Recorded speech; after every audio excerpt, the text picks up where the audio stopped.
وہ طریقہ ہم یہاں سیکھ رہے ہیں۔ تو ماشاءاللہ آپ نے عقائد کے اعتبار سے بہت ساری باتیں سیکھی، عبادات میں سیکھی، معاملات میں سیکھی، اخلاق میں سیکھی۔ تو عقائد میں آپ نے ایمان اور اس کے بعد اسلام اور پھر ایمان کے تقاضے، پھر ایمان مفصل میں آمنت باللہ، اللہ کے نام، اللہ کے حقوق، اللہ تعالیٰ کی صفات اور اسماء حسنی یہ سیکھے آپ نے۔ پھر وملائکتہ، فرشتوں کا تعارف، ان کے حقوق، وکتبہ میں وحی اور عقل اور میں وحی کی ضرورت، اور وکتبہ میں آسمانی کتابوں کا تعارف اور آسمانی کتابوں کی حیثیت، پھر قرآن کی حیثیت، پھر قرآن کے حقوق ایک مسلمان پر کیا ہیں، اور اس کے ساتھ ساتھ آپ نے حضرت محمد صلی اللہ علیہ وسلم کی حدیثیں، ان کی حیثیت کیا ہے، ان کی حجیت کیا ہے، اور اس کے مقابلے میں جو لوگ باتیں چلاتے ہیں ان کی کیا حیثیت ہے۔ پھر آپ نے قرآن اور حدیث سے جو مسائل نکالے جاتے ہیں فقہ، اس کو سمجھا، اور اس کے بعد ورسلہ، رسولہ کے اندر رسول اور رسالت اور نبوت کس کو کہتے ہیں، نبی کیا ہوتا ہے، نبی کے اندر کون سی امتیازی صفات ہوتی ہیں، اور نبی کے حقوق کیا ہوتے ہیں۔ پھر حضرت محمد صلی اللہ علیہ وسلم کی کمالات، دنیا میں وہ 10 چیزیں کیا تھیں جو اللہ تعالیٰ نے اپنے نبی کو دی تھی، کسی نبی کو نہیں دی۔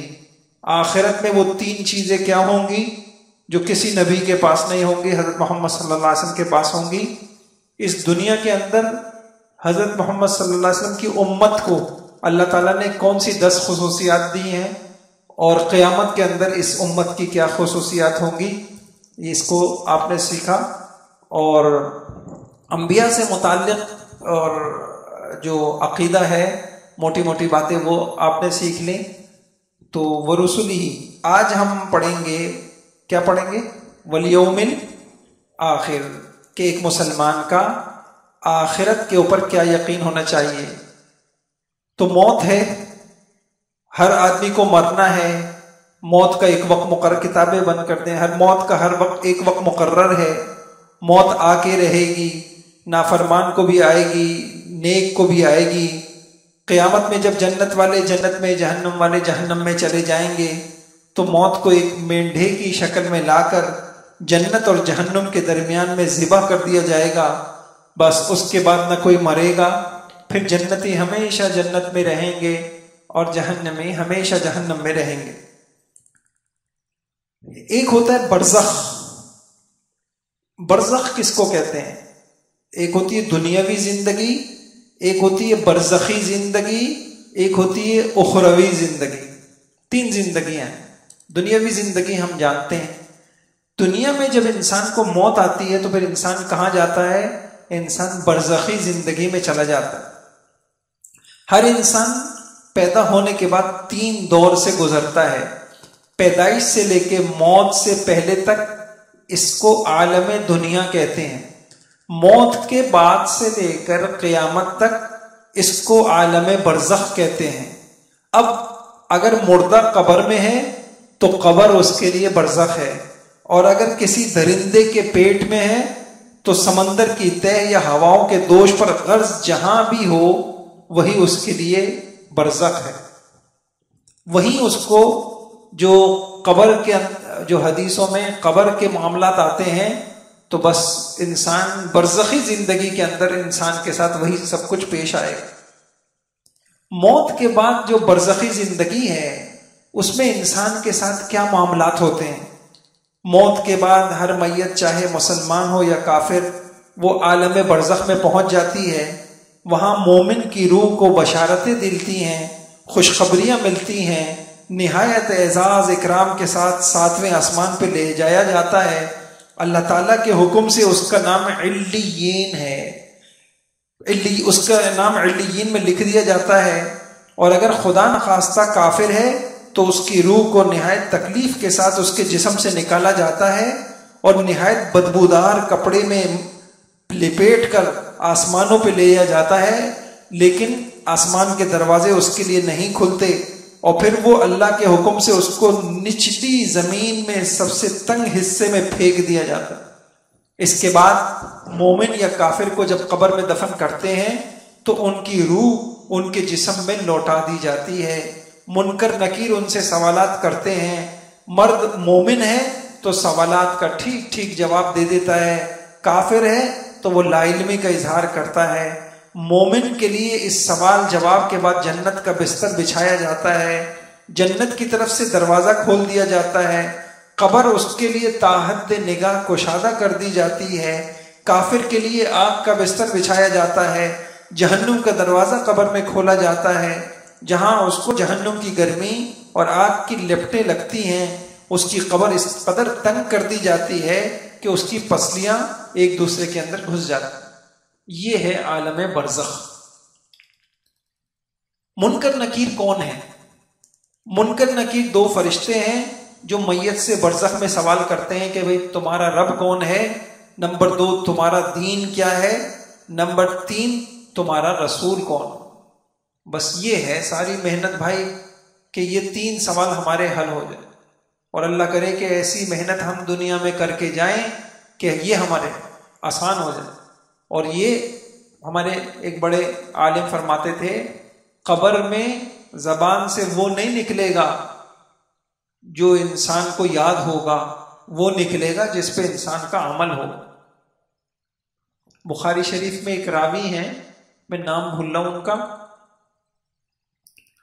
وہ ظاہری بات ہے بخاری شریف کے راوی کا مطلب یہ ہوا کہ امام بخاری کے استادوں میں ہیں، اور آج تک جب ہم کوئی حدیث پڑھتے ہیں تو اس میں ان کا نام آتا ہے۔ تو ان کو خواب میں مرنے کے بعد کسی نے دیکھا، کہا کیا معاملہ ہوا؟ تو کہنے لگے کہ مرنے کے بعد قبر میں منکر نکیر آ گئے سوال جواب کرنے کے لیے۔ تو میں نے منکر نکیر سے کہا یہ سفید داڑھی دیکھ رہے ہو؟ انہوں نے کہا ہاں دیکھ رہے ہیں۔ کہا سب کو ساری زندگی یہی سوال جواب کی تیاری کراتے ہوئے تو ساری زندگی گزار دی، تم مجھ سے پوچھ رہے ہو یہ سوال؟ من ربک، تمہارا رب کون ہے، تمہارا دین کیا ہے، تمہارا مذہب کیا ہے، دین کیا ہے؟ ساری زندگی یہی سوال جواب تو میں انسانوں کو سکھاتا رہا، اب تم مجھ سے یہ سوال جواب پوچھ رہے۔ تو بھائیوں کچھ معاملات ایسے بھی ہو، جیسی زندگی گزاریں گے ایسی موت آئے گی۔ ہماری زندگی مسجدوں میں گزرے، قرآن کے سائے میں گزرے، اللہ کے ذکر میں گزرے، دین کی بات کہتے ہوئے گزرے، دین کی بات سنتے ہوئے گزرے، دین کی بات سیکھتے ہوئے گزرے، دین کی بات سکھاتے ہوئے گزرے، تو انشاءاللہ یہ جواب۔ اور میں نے ایک عمل آپ کو بتایا تھا، دیکھیں میں نے آپ کو کہا تھا نا میں آپ کو انشاءاللہ یہاں ایسی زندگی بتاؤں گا آپ کو دنیا میں بھی زندگی گزارنا آ جائے گا آخرت۔ میں نے آپ کو ایک بات بتائی تھی کہ منکر قرآن کے اندر ہے، منکر نکیر کے سوال جواب کا کوئی یہ چاہتا ہے کہ اللہ کرے کہ منکر نکیر جب سوال جواب کریں تو میں آسانی سے جواب دے دوں، تو اس کی تیاری کے لیے کیا کرنا ہے؟ اس کا ایک وظیفہ بتایا تھا میں نے آپ کو قرآن سے، کیا بتایا؟ لا الہ الا اللہ بتایا، قرآن میں ہے یثبت اللہ الذین آمنوا بالقول الثابت فی الحیات الدنیا وفی الآخرہ۔ جو لوگ لا الہ الا اللہ کثرت سے پڑھتے ہیں ان کے لیے دنیا میں بھی دین پہ چلنا آسان ہو جائے گا، اور قبر میں جب منکر نکیر ان سے سوال کریں گے تو اس کلمے کی برکت سے اللہ تعالی جواب آسان کریں گے۔ تو اس کی تیاری کرنی، ہر وقت یہ غم لگا رہے کہ ان سوالوں کے جواب میں ناکام نہ ہو جاؤں۔ اچھا جی، قیامت کی حقیقت تو 3 عالم آپ سمجھ گئے، آپ 3 عالم سمجھ گئے۔ ایک عالم دنیا ہے، اور پھر موت کے بعد سے قیامت تک کا جو زمانہ ہے وہ عالم برزخ ہے، اور اس کے بعد جب قبروں سے اٹھیں گے پھر نہ ختم ہونے والی زندگی وہ عالم قیامت ہے۔ قیامت میں کیا ہوگا؟ جب اس دنیا میں ایک بھی اللہ کا نام لینے والا نہ رہے گا، کفر و شرک نافرمانی پھیل جائے گی۔ اللہ کے حکم سے حضرت اسرافیل علیہ السلام سور پھونکیں گے، جس کی ہیبت ناک اور کڑک دار آواز سے تمام جاندار مر جائیں گے، زمین ریزہ ریزہ ہوگی، پہاڑ روئی کی گالوں کی طرح اڑیں گے، تمام دنیا فنا ہوگی، اللہ کے سوا کوئی باقی نہ رہے گا۔ پھر دوبارہ سور پھونکا جائے گا تو سب حساب کتاب کے لیے دوبارہ زندہ ہوں گے۔ اسی کا نام قیامت یا حشر اور نشر ہے۔ حشر اور نشر اسی کا نام، نشر کے معنی اٹھنا، حشر کے معنی جمع ہونا۔ قیامت کب قائم ہوگی؟ قیامت کی دن کی خبر انبیاء کرام نے اپنی امتوں کو دیتے چلے آئے ہیں، مگر حضور صلی اللہ علیہ وسلم نے آ کر بتایا قیامت قریب آ گئی ہے۔ اقتربت الساعہ، اقتربت الساعہ، حضور نے بتایا قیامت قریب آ گئی ہے، اور میں اس دنیا میں اللہ کا آخری رسول ہوں۔ لیکن قیامت کب آئے گی اس کا ٹھیک ٹھیک تاریخ تو کجا، سال اور صدی بھی اللہ تعالیٰ نے کسی کو نہیں بتائی۔ یہ راز ہے جو خالق کائنات نے کسی فرشتے کو، کسی نبی کو بھی نہیں بتایا۔ ہاں، اللہ تعالیٰ نے حضور صلی اللہ علیہ وسلم کے ذریعے سے قیامت کی نشانیاں بتائی ہیں، ان میں سے اکثر ظاہر ہو چکی ہیں، چند بڑی بڑی علامتیں ظاہر ہونا باقی ہیں۔ بڑی بڑی علامتیں کیا ہیں؟ قرآن قیامت کی علامات دو قسم کی ہیں، ایک علامت صغرا یعنی چھوٹی علامتیں، دوسری علامت کبرا بڑی علامتیں۔ علامت صغرا وہ علامتیں تو ظاہر ہو چکی، ابھی انتہا کو نہیں پہنچی، اور روز بروز اضافہ ہو رہا ہے، ہوتا جا رہا ہے، یہاں تک کہ بڑی بڑی علامتیں ظاہر ہو جائیں گی۔ علامت صغرا جن میں سے علامتیں ذکر کی جاتی ہیں، اس میں سے 6 نشانیاں ظاہر ہوں گی۔ حضور نے فرمایا، نبی کریم صلی اللہ علیہ وسلم نے فرمایا قیامت سے پہلے 6 نشانیاں ظاہر ہوں گی۔ نمبر 1 میری وفات، نمبر 2 بیت المقدس کا فتح ہونا، نمبر 3 مسلمانوں میں ایک وبائی بیماری کا پھیلنا، نمبر 4 مال کا اتنا زیادہ ہونا کہ لوگ 100 دینار کو بھی حقیر سمجھنے لگیں گے، نمبر 5 ملک عرب کے گھر گھر میں فتنہ داخل ہوگا، نمبر 6 مسلمان اور عیسائیوں کے درمیان ایک صلح ہوگی، پھر عیسائیوں کی طرف سے اس کی خلاف ورزی ہوگی۔ اچھا، یہ 6 علامتیں ہو، میری وفات، بیت المقدس کا فتح ہونا، مسلمانوں میں ایک وبائی بیماری کا پھیلنا، مال کا اتنا زیادہ ہونا کہ اس جتنی بھی مقدار بھی ہو لوگ حقیر سمجھیں، ملک عرب میں کے گھر گھر میں فتنہ ہونا، مسلمان عیسائیوں کے درمیان ایک صلح، پھر اس کی خلاف ورزی۔ اچھا، اب آپ یہ کیجئے، آپ اس بات کو دہرا لیجئے کہ انسان کتنے عالموں میں رہتا ہے۔ پہلے دنیا میں رہتا ہے، پھر موت آتی ہے، پھر موت سے لے کے قیامت تک کو کیا کہتے ہیں؟ قیامت، اس کے بعد کیا ہے؟ 3 عالم۔ اس کے بعد آپ یہ کر لیجئے منکر نکیر کون ہوں گے، اور وہ کیا سوال جواب کریں گے، اور قیامت کی چھوٹی علامتیں وہ کیا ہیں، یہ دہرا لیجیے آپ، دہرانے اس کو۔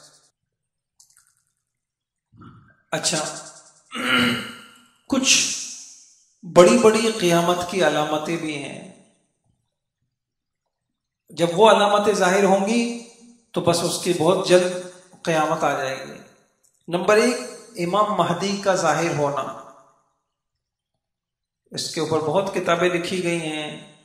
امام مہدی ظاہر ہوں گے، اور بڑے بڑے جو شام کے ابدال ہوں گے وہ ان کو پہچان لیں گے، پھر وہ اپنے آپ کو چھپائیں گے، لیکن پھر وہ مکہ مکرمہ میں ان کے ہاتھ پر بیعت ہوگی، پھر ساری دنیا کے کافروں سے وہ لڑیں گے، اور پھر فتح ہوگی، اور پھر عیسیٰ علیہ الصلوۃ والسلام کا ظہور ہوگا۔ نمبر 1۔ نمبر 2 دجال کا نکلنا۔ دجال سارے نبیوں نے اس کے فتنے سے اپنی اپنی امتوں کو ڈرایا، اللہ کے نبی نے بھی ڈرایا، اور اتنا بڑا، دیکھیں فتنہ کیا ہوتا ہے، فتنہ یہ ہوتا ہے کہ انسان کو کیا صحیح کیا غلط پتہ نہ چلے، فتنہ یہ ہوتا ہے۔ اور اس کی جو اب تک جو سب سے بڑی نشانی ایک آپ دیکھیں اس کرونا کے اندر کچھ پتہ نہیں چل پا رہا ہے کیا، یا جو ہے تو کتنا ہے، جو علاج بتایا جا رہا ہے وہ علاج ہے یا نہیں ہے. پھر دنیا کے اندر احتجاج بھی ہو رہے ہیں اس قسم کا یہ تو کچھ بھی نہیں. دجال کا جو فتنہ ہوگا ظاہر کچھ ہوگا، حقیقت کچھ ہوگی. جو کمزور ہوتے ہیں نا ایمان کے اندر، بس وہی ان کو جس رخ کے اوپر چلا لو، جن کا تعلق قرآن سے مضبوط نہیں ہوتا، جن کا تعلق مسجدوں سے مضبوط نہیں ہوتا، نماز سے، اور آخرت کی زندگی کے لیے جن کی تیاریاں کمزور ہوتی ہیں، ان کو کچھ بھی پٹی پڑا ان کے لیے اپنا ایمان بچانا مشکل ہو جائے. اس لیے بھائیوں اس دور کے اندر ایمان بچانا یہ کوئی کھیل نہیں ہے. عالمی طاقتیں، نئے نئے فتنے ہو رہے ہیں، اتنے دھوکے ہیں، اتنی خیانتیں ہیں. علماء چیختے رہتے ہیں، لوگ کہتے ہیں بے وقوف ہے. ایسے ہی جب یہ فتنہ آئے گا تو آپ کا کیا خیال ہے؟ ایسے تھوڑی کہ ہر ایک کو پتہ چل جائے گا کہ نہیں بس یہ دجال ہے. اس کے لیے بہت ایمان کی ضرورت ہوگی. سارا میڈیا اس کا تعاون کر رہا ہوگا. اب آپ مجھے بتائیے، سارا میڈیا جب ایک بات بولے گا ہم تو وہی اسی بات کو حق سمجھیں گے. اس لیے ہم نے کہا کہ دیکھیے وحی کی ضرورت آپ کو ہر قدم پہ رہے گی. وحی کیا کہتی، اللہ کی وحی کیا کہتی، اللہ کی کتاب کیا کہتی ہے، اللہ کا قرآن کیا کہتا. تو اس لیے اس کا اہتمام ہونا چاہیے. اور دجال ظاہر ہوگا، پھر عیسیٰ علیہ السلام کا نزول ہوگا، یاجوج ماجوج نکلیں گے، اور ایک دھواں نکلے گا، اور سورج پھر مغرب سے نکلے گا.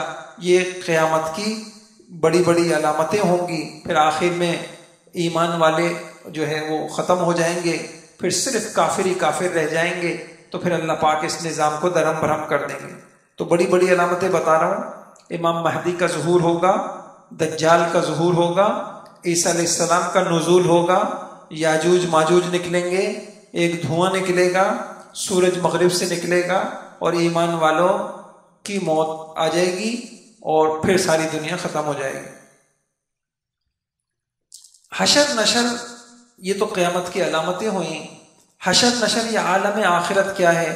پہلی دفعہ جب سور پھونکا جائے گا سارا عالم ختم ہو جائے گا. خود حضرت اسرافیل علیہ السلام کو بھی موت آئے گی، اور اللہ تعالیٰ کے علاوہ سب فنا ہو جائیں گے. پھر دوسری مرتبہ سور پھونکا جائے گا تو تمام عالم دوبارہ زندہ ہوگا، مردے قبروں سے نکلیں گے، سب جمع ہو کے میدان حشر کی طرف چلیں گے. یہی دوبارہ زندگی حشر نشر کہلاتی ہے.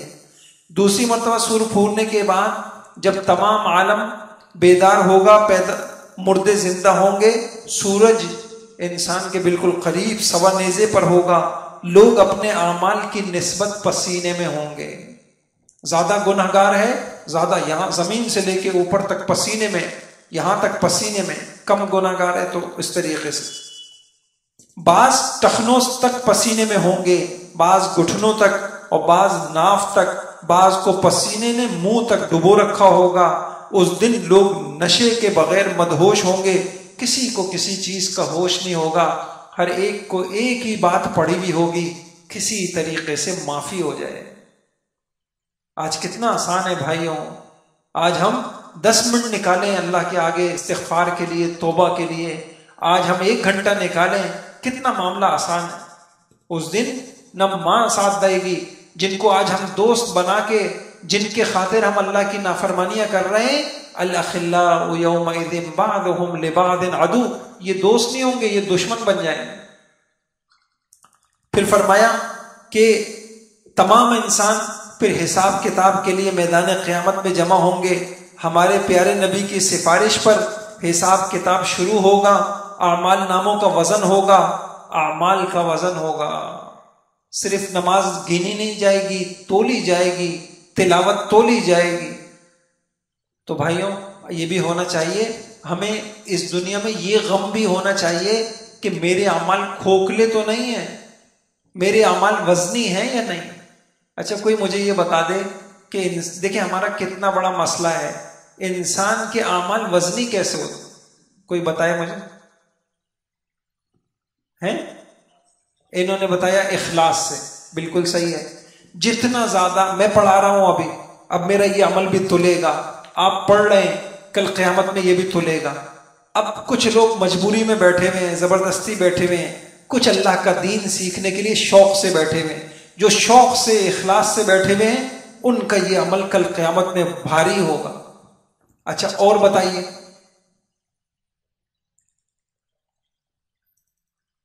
اور بتائیے ہیں عمل کس سے وزنی ہوتا ہے؟ اب اتباع سنت. بہترین جواب ہو گیا.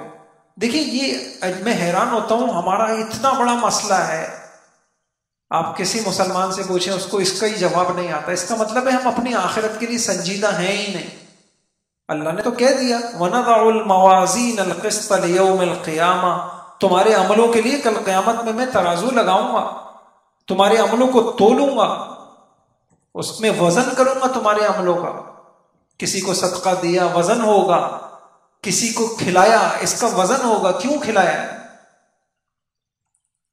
تو دو باتیں آپ کے سامنے آ گئی، ایک اخلاص سے، نمبر دو کیا بتایا؟ اتباع سنت. اتباع سنت کا مطلب کیا ہے؟ جو عمل ہمارا جتنا زیادہ حضور صلی اللہ علیہ وسلم کے طریقے کے مطابق ہوگا اتنا زیادہ وزنی. ابھی آپ انشاءاللہ نماز کے فرائض سنتیں پڑھیں گے، وضو کی سنتیں پڑھی آپ نے، تو اب پتہ چلا کہ وضو کی سنتیں کل قیامت میں ہمیں کتنا کام آئیں گے. جس کا وضو سنت کے مطابق ہوگا، اب وہ ساری زندگی اہتمام سے مسواک کرتا رہا، اہتمام سے سنت کے مطابق وضو کرتا رہا، اب قیامت میں جب اس کا وضو تلے گا اس کے اندر بہت وزن ہو. اور بتائیے، اخلاق تو خود ایک عمل ہے. یہی تو پوچھ رہا ہوں میں، یہی تو پوچھ رہا ہوں کہ یہ جو عمل ہے یہ وزنی کیسے ہوں گے؟ تقویٰ ایک عمل ہے. کیا کہا آپ نے؟ کلمہ طیبہ ایک عمل ہے. میں تو یہ پوچھ رہا ہوں ہاں کیا کہہ رہے ہیں؟ شاباش، قریب قریب پہنچ گئے. اس کو کہتے ہیں احسان. عمل وزنی ہوں گے احسان سے. احسان کس کو کہتے ہیں؟ اللہ کے نبی نے کہا ان تعبد اللہ کأنک تراہ، تم اللہ کی عبادت ایسے کیا کرو جیسے تم اللہ کو دیکھ رہے ہو. اور چلو اتنا نہیں ہو سکتا تو یوں تو اتنی ایسی تو کرو اللہ تمہیں دیکھ رہے. میری بات سمجھ آئے؟ یہ اور میرے بھائیوں نصیبوں کی بات ہوتی ہے کہ لاکھوں لوگوں میں سے کسی کو یہ نصیب ہو جائے. اس کے لیے طلب کرنا پڑتی ہے، مجاہدے کرنے پڑتے ہیں. نہیں سمجھ میں آ رہی میری بات؟ تو سب کی نمازیں برابر نہیں ہیں. ایک آدمی کی 2 رکعتیں ہو سکتا ہے کہ بقیہ ایک انسان کی ساری زندگی کی نمازوں کے اوپر بھاری ہو جائے. لوگ اس کے طلبگار ہوتے تھے. میں بزرگوں کے واقعات پڑھ رہا تھا، اللہ اکبر. ایک سید احمد شہید رحمۃ اللہ علیہ تھے یا شاہ اسماعیل شہید رحمۃ اللہ علیہ. کسی نے کہا کہ میں تو ان کو بزرگ اس وقت مانوں جب مجھے زندگی میں یہ 2 رکعتیں ایسی پڑھوا دیں جیسے اللہ کے نبی کے صحابہ پڑھتے تھے. رات کا وقت ہوا، ان بزرگ نے ان کو کہا اٹھو. کہا جب میں ایک دم اٹھا تو میری عجیب کیفیت تھی، پھر بہت اہتمام سے سنت کے مطابق وضو کیا، میری عجیب کیفیت. پھر اس رات جب میں نے نمازیں پڑھی، پوری نمازوں میں روتا ہی رہا اور پوری رات گزر گئی مجھے پتہ ہی نہیں چلا.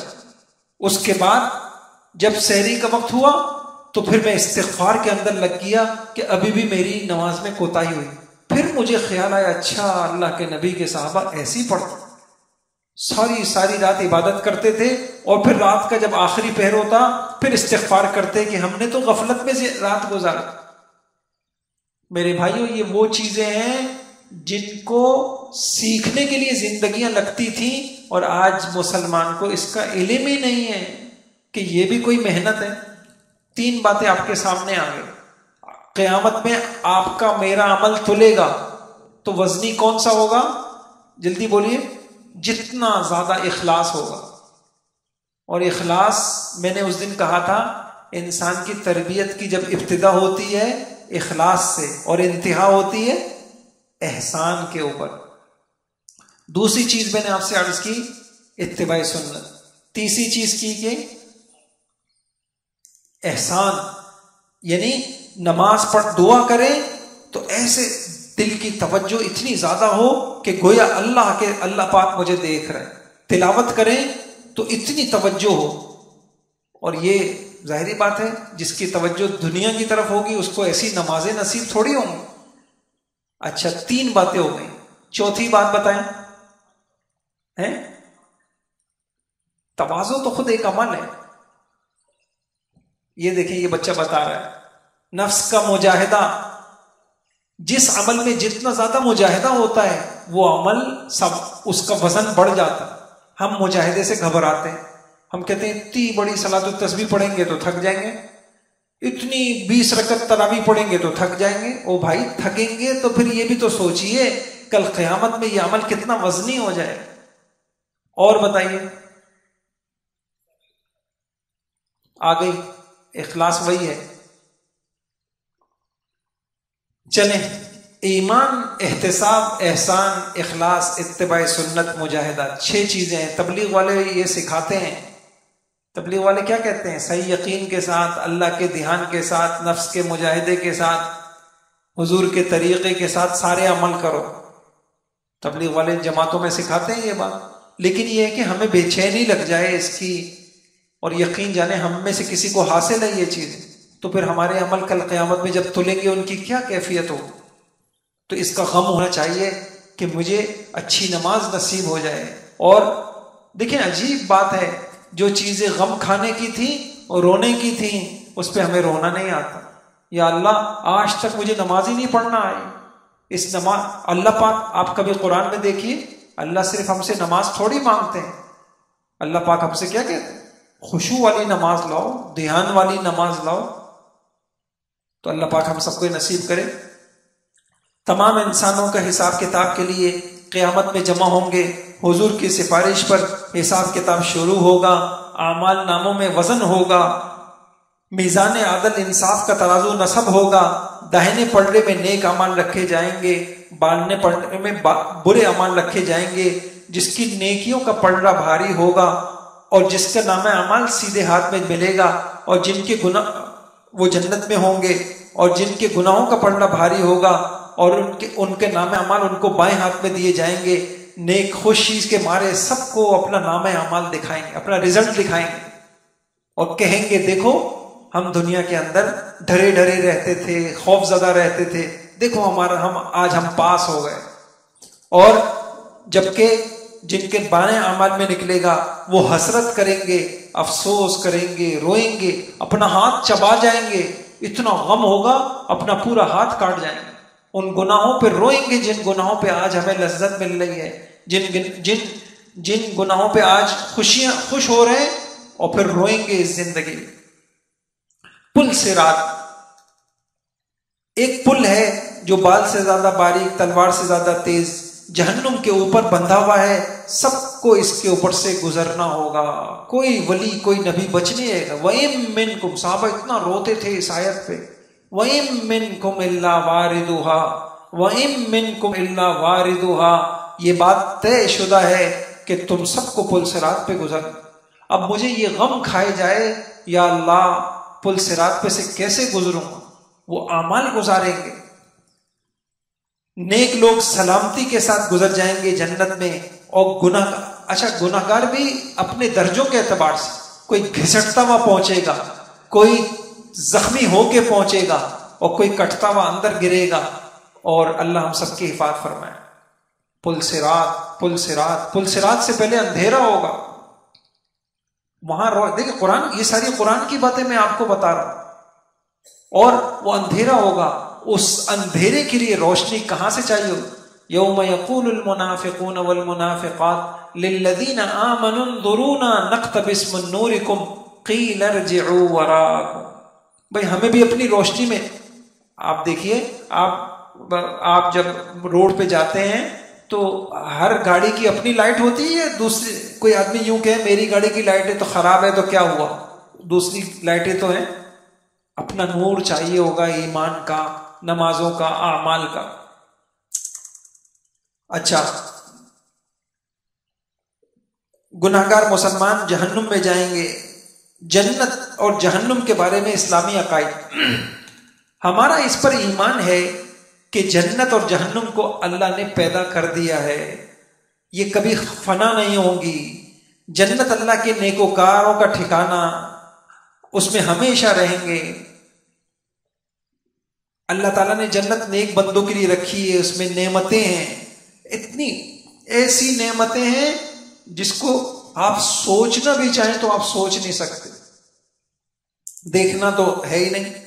اچھا، اب ایک اہم بات میں آپ کو بتا رہا ہوں، بہت میری غور سے بات سنیے. ساری بیماریوں کی جڑ کیا ہے؟ ہم سے نمازوں میں غفلت کیوں ہوتی؟ ہم سے معاملات میں خرابی کیوں ہوتی؟ جتنا زیادہ عقیدہ آخرت مضبوط ہوگا نا، بس اتنا ہی انسان خوبصورت ہوگا.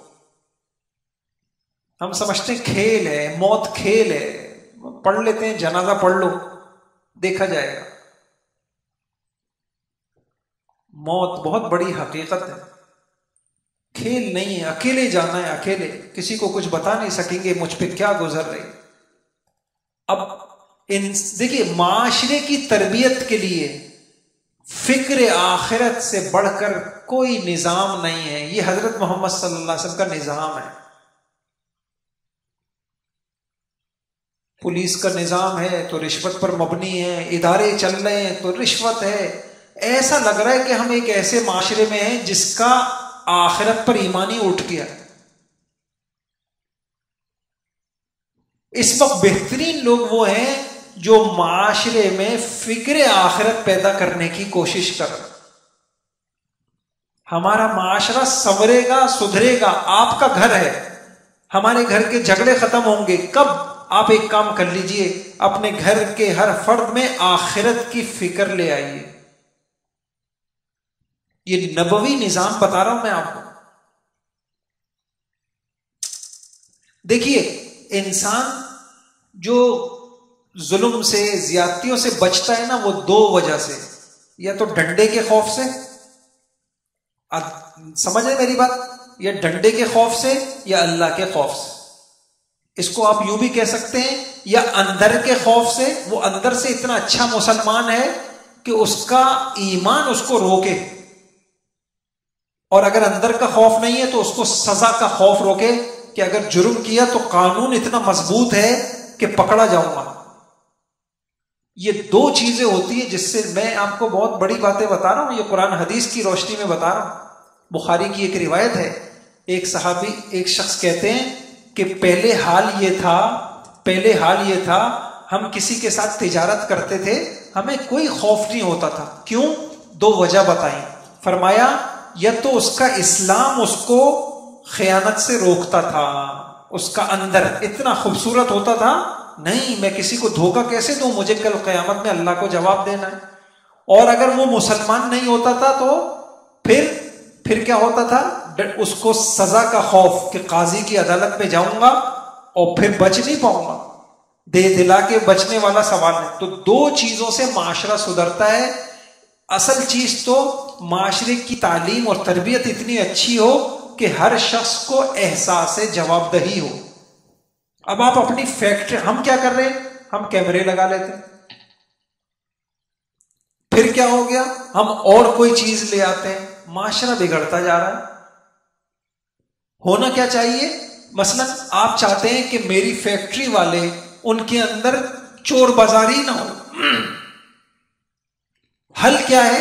آپ کچھ وقت نکالیے، آپ علماء کو بلائیے، علماء ان سے آخرت کی باتیں کریں.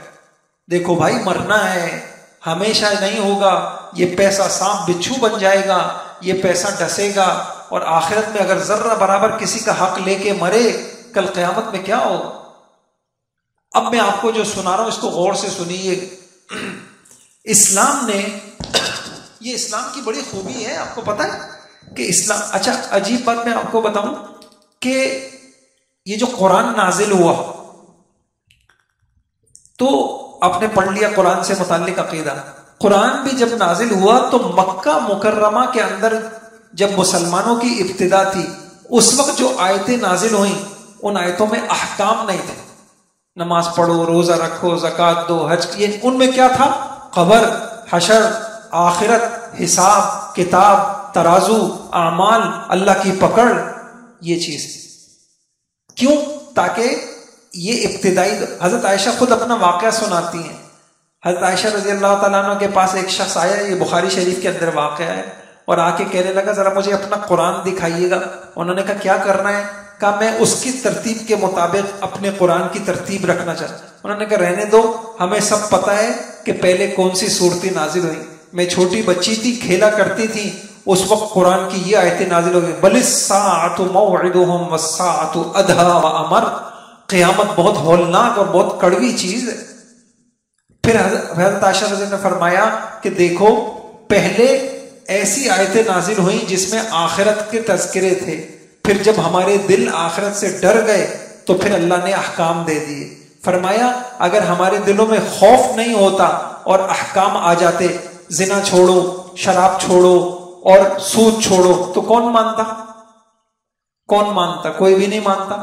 اس لیے یاد رکھیے خوف یہ بہت بڑی نعمت ہے. خدا خوفی، احساس جواب دہی، مرنے کے بعد اللہ کے دربار میں پیش ہوں گا، مجھے ایک ایک عمل کا جواب دینا ہوگا. میں نے ماں باپ کو ستایا، مجھے جواب دینا ہوگا. ماں باپ نے اولاد کو ستایا، جواب دینا ہوگا. میں نے کسی کے مال میں خیانت کی، مجھے جواب. آج مادر پدر آزاد معاشرہ ہے، بچوں میں خوف ہے، جوانوں میں خوف ہے، بوڑھوں میں خوف ہے، بڑوں میں خوف ہے، سارا معاشرہ خوف خدا سے خالی ہو گیا. تو پھر یہی ہونا ہے اور کیا ہو؟ کیا پڑھ لیں؟ ABCD پڑھ لیں، اس علم سے کچھ نہیں ملنا. اس علم سے انسان نہیں بنتے، انسان خوف خدا سے بن. آپ دیکھیے، آپ اچھے شوہر بنے، آپ بیوی پہ ظلم نہ کریں. اس کے لیے آپ کو کسی ڈگری کی ضرورت نہیں. آپ کے پاس کسی یونیورسٹی کی ڈگری ہو، کسی چیز، ایک چیز کی ضرورت ہے آپ کو، خوف. اسی وجہ سے آپ دیکھیں جب نکاح ہوتا ہے تو اللہ کے نبی کا نظام تعلیم دیکھیں کتنا خوبصورت ہے. نکاح کے موقع پہ ایک سبق دیا جاتا ہے، یا ایھا الناس اتقوا اتقوا اتقوا، ڈرو. دیکھو ڈرو ڈرو ڈرو، ظلم نہ کرو، ڈرو. بس حضور کی تعلیم اتنی آسان. اب سارا معاشرہ بھرا ہوا ہے، کیا ہماری ان یونیورسٹیوں نے کوئی اچھے شوہر پیدا کرے؟ اعلیٰ تعلیم، اعلیٰ تعلیم. یہ کیسی اعلیٰ تعلیم ہے جس سے نہ اچھے شوہر مل رہے ہیں، نہ اچھے افسر مل رہے ہیں، نہ اچھے انسان مل رہے ہیں، نہ اچھے پڑوسی مل رہے ہیں، نہ اچھے دوست مل رہے ہیں، نہ اچھے باپ مل رہے ہیں، نہ اچھی اولاد مل رہی ہے. بس دیوانے ہوئے ہوئے لاکھوں روپے تعلیم تعلیم تعلیم. اچھی تعلیم خدا خوفی. صحابہ کو یہ تعلیم حاصل تھی. اب دیکھیے کیا ہوا، کیا سنیے غور سے. ایمان بالآخرہ اسلام کا اصلی جوہر ہے. اس یقین میں مذہب کی اصلی طاقت پوشیدہ ہے. یہ ہے اصل طاقت. مسجد ویران ہے، کیوں ویران ہے؟ کسی کو خوف ہی نہیں ہے. پھر فرمایا اچھا حضور جب آئے نا تربیت کے لیے تو ظاہری بات ہے کوئی نہیں جانتا تھا آخرت کو. آپ نے دیکھا قرآن کے اندر کتنی آیتیں ہیں، ارے یہ کیا، مرنے کے بعد دوبارہ جب ہم گل سڑ جائیں گے، ہم ریزہ ریزہ ہو جائیں گے، ہم دوبارہ اٹھیں گے. ایک وقت یہ تھا کہ ان کو، جن کو حضور تربیت کے لیے آئے تھے، ان کو آخرت کے اوپر اتنا ایمان بھی نہیں تھا. اب کیا ہوا؟ اہل عرب ان حقائق کو تسلیم کرنے سے کس قدر انکار کھانا کہ مردہ دوبارہ زندہ ہوگا. ان کے نزدیک یہ اتنی مشکل بات تھی کہ اللہ پاک نے اس قرآن کا بڑا حصہ شرک کا ابطال کرنے کے بعد اسی موت کے بعد کی زندگی کو سمجھانے پہ لگایا. حضور صلی اللہ علیہ وسلم اپنے اکثر خطبوں کا حال یہ تھا کہ جمعے کے خطبے میں خصوصیت کے ساتھ سورہ قاف پڑھا کرتے تھے، 26ویں پارے جس میں آخرت کا ذکر ہے. مگر اب آپ دیکھیے کیا میرے نبی نے محنت کی. ہم تو پھر بھی قبر حشر کو مانتے ہیں، پھر ہمارا یہ حال ہے. صحابہ حضور جن پہ محنت کرنے آئے وہ تو مانتے ہی نہیں تھے موت کیا آخرت کیا، لیکن حضور نے محنت کی محنت کی محنت کی. اب کیا ہوا وہ سنیے. 23 برس کی تعلیم میں قرآن پاک کی تحصیل اور محمد صلی اللہ علیہ وسلم کے فیض سے ان کا انکار اقرار میں بدلا، اور پھر ان کے دل دماغ کی تختیوں پر منقش ہو گیا۔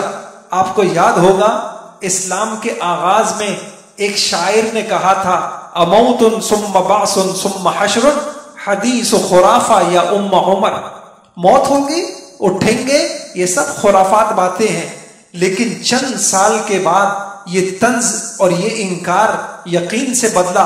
اس وقت عرب کا شاعر یہ کہنے لگا، وَإِنَّا لَنَرْجُو فَوْقَ ذَلِكَ مَظْهَرًا، ہم آسمان تک پہنچ گئے، خدا سے امید ہے کہ ہم اس سے بھی اونچے جائیں گے۔ ایسا ان کو آخرت کا یقین ہو گیا۔ ایسا بھی تھا، حضور صحابی سے پوچھا کہ کیف اصبحت یا حارثہ، حارثہ تمہارے ایمان کی کیفیت کیا ہے؟ تو حارثہ کہنے لگے، کأنی انظر الی اہل الجنہ، میں دنیا میں ہوں لیکن مجھے جنت والے نظر آ رہے ہیں۔ صحابہ ایسے صحابہ تھے کہ فرشتے ان سے مصافحہ کرتے تھے۔ ایک صحابی تھے، انہوں نے جب تک وہ ایک علاج ہوتا ہے داغنے کے ساتھ جو پسندیدہ علاج نہیں ہے، جب تک وہ علاج نہیں کرایا تھا فرشتے ان کے سلام کے جواب دیتے تھے۔ کیا ایمان ہو، کیا ایمان ہو! تو یہ ایمان کی ان کی کیفیت۔ حضور نے پوچھا آسمان سے بھی بلند مقام اور کیا ہے؟ اس نے عرض کیا جنت یا رسول اللہ۔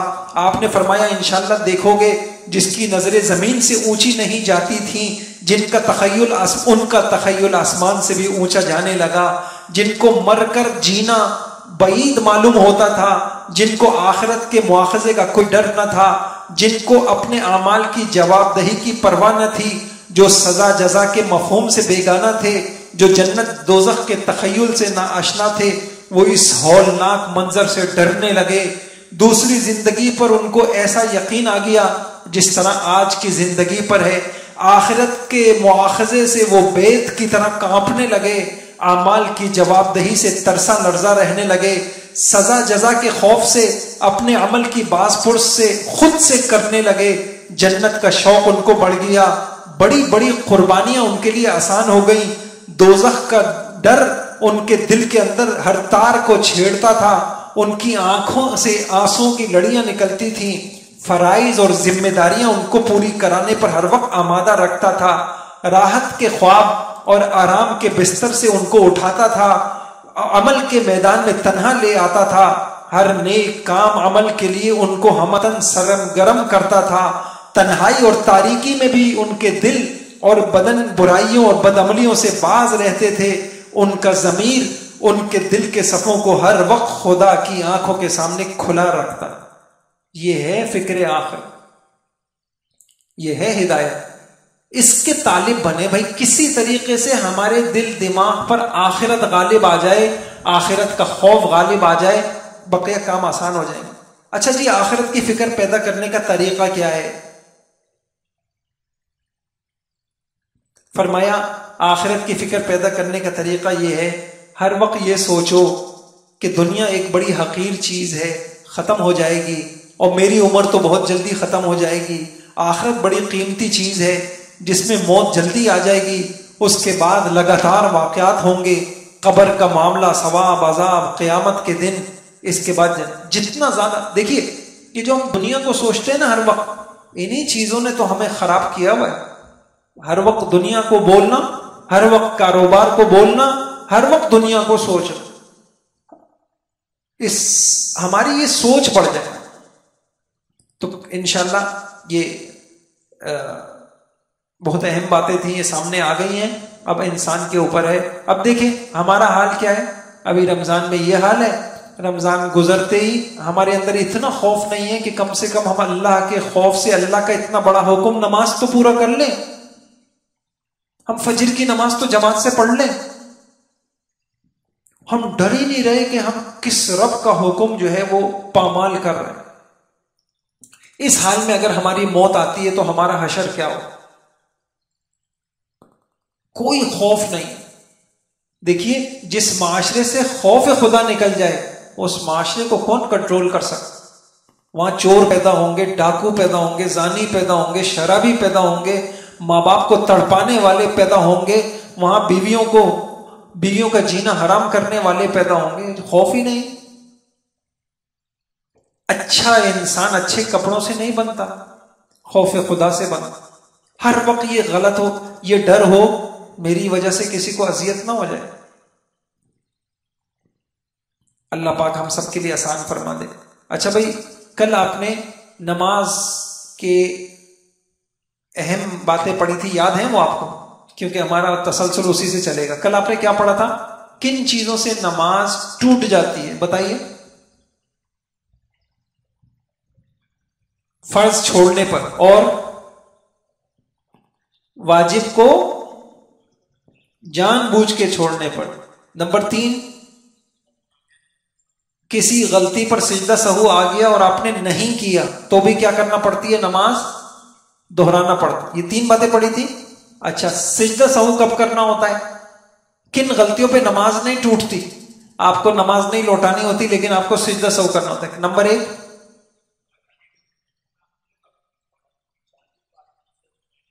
کسی فرض یا واجب کو کیا کر دیا؟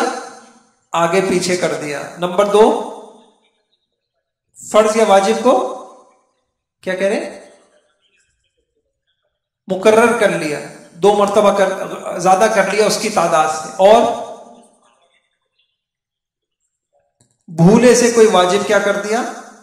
چھوڑ دیا۔ یہ پڑھ لیا تھا نا؟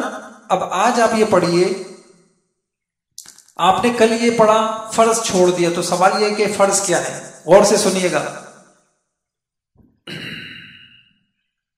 کچھ فرائض میں آسان کر رہا ہوں، ورنہ عموماً نا لوگ کہتے ہیں نماز کی شرطیں، نماز کے مفسدات، نماز کے فرائض۔ بس آپ ایک ہی ذہن میں رکھیے، کچھ چیزیں نماز سے پہلے فرض ہیں، کچھ نماز کے اندر فرض ہیں، اور کچھ فرض کرنے کے اعتبار سے، کچھ بچنے کے اعتبار سے۔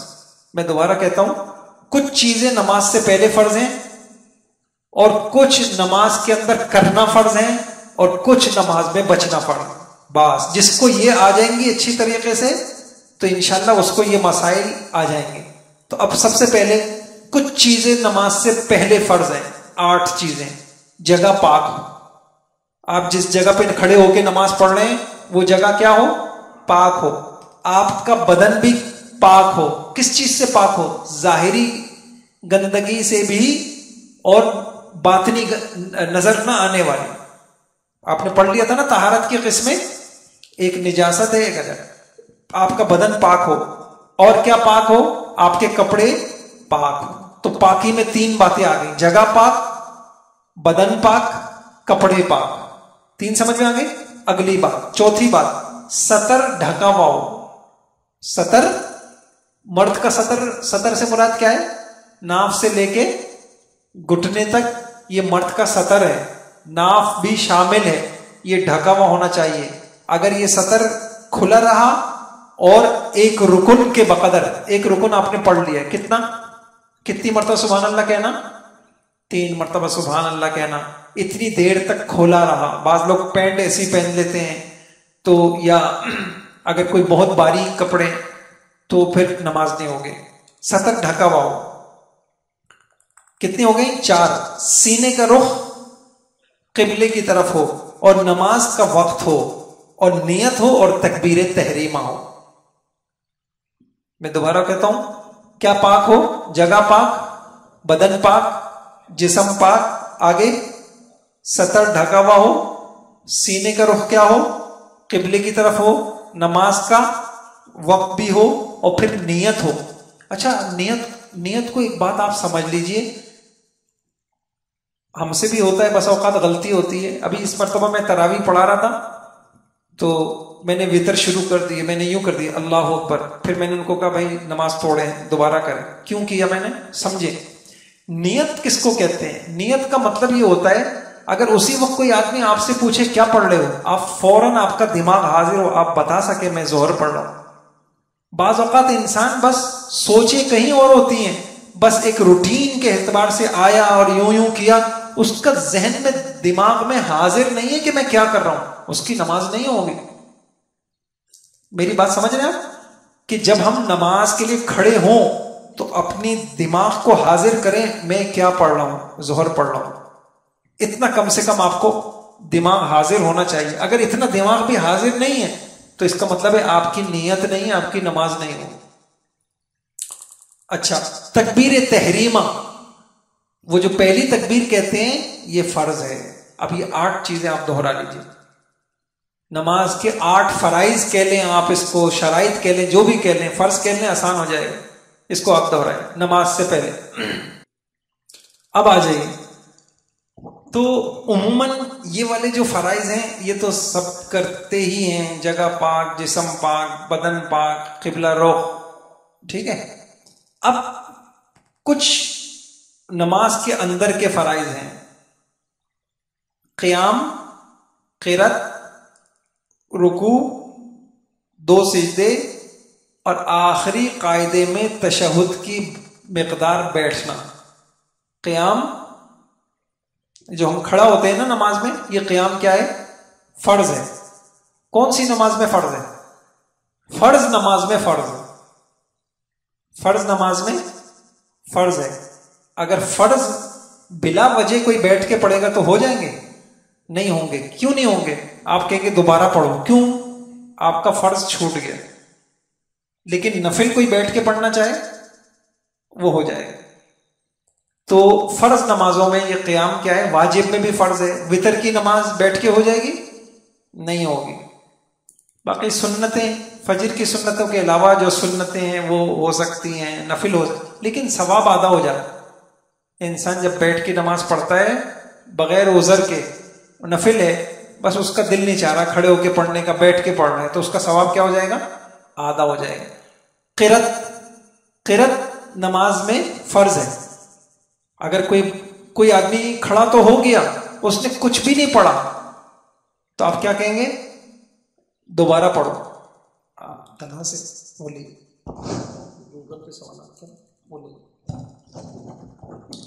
اچھا، اس کے بعد رکوع نماز میں فرض ہے. سجدہ نماز میں فرض ہے. اچھا، آخری جو 4 رکعت والی نماز میں آپ 2 مرتبہ بیٹھتے ہیں. یہ جو بیٹھتے ہیں اس کو قاعدہ کہتے ہیں.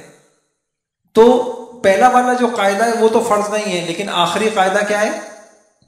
فرض ہے. تو اور اس میں کتنی دیر بیٹھنا فرض ہے؟ تشہد کے بقدر بیٹھنا فرض ہے. یہ فرائض ہے.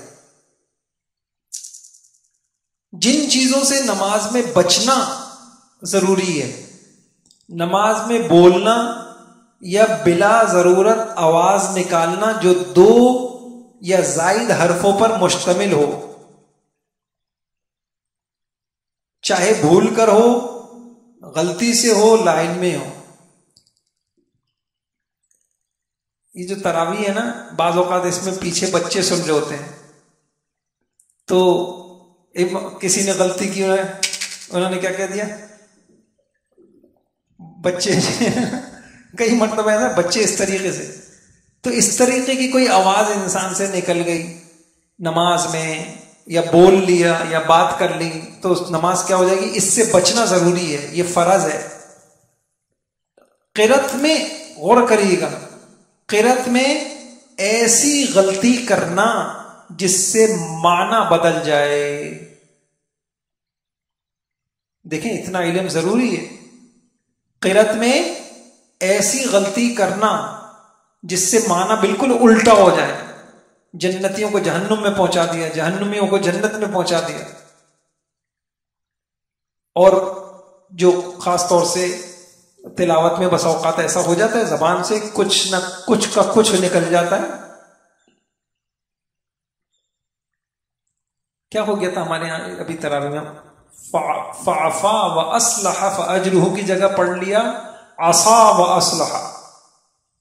عفا کے معنی معاف کرنا، عصا کے معنی نافرمانی کرنا. سمجھنا؟ تو قرآن میں ایسی کوئی غلطی ہو گئی تو اس سے بھی نماز ٹوٹ جاتی ہے.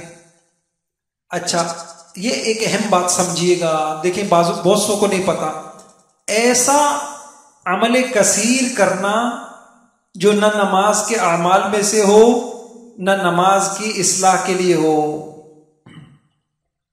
یہ جو بہت زیادہ حرکت دے رہے ہوتے ہیں نا، کھجا رہے ہیں، موبائل نکال رہے ہیں، کبھی کچھ کر رہے ہیں، تو اس سے بھی نماز ٹوٹ جاتی، نماز نہیں ہوتی۔ علماء کہتے ہیں ایک مثلا رکوع میں آپ گئے، 3 مرتبہ آپ نے ایسے کر لی، 3 مرتبہ، اب اس کو کہتے ہیں عمل کثیر آپ نے کر لیا۔ آپ اللہ کے سامنے کھڑے ہیں، آپ نے یہ تو ہے، تو اس کو کیا کہتے ہیں؟ عمل کثیر۔ عمل کثیر سے نماز ٹوٹ جاتی۔